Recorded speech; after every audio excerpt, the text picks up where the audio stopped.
बेचारी गई है खाना भूल। इलाज है इसका जंगल, बड़े कांटों वाला पर्पल फूल।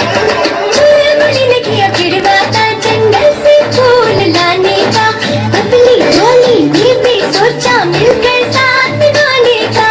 चली तीनों जंगल को ढूंढ दे वो पर्पल फूल। चढ़ते चढ़ते चढ़ते चढ़ते गया उनका सांस छूट। ये वो फूल यही, हमें चाहिए पर्पल फूल। तीनों झील किनारे होने चश्मे में सवार, कश्ती में बैठ के ट्रेन जा पहुंचे इस झील के पार। पर्पल फूल ले गया, लेकिन बड़े कांटे कहाँ थे जो तुम पर्पल फूल ढूंढ रहे थे चलवले।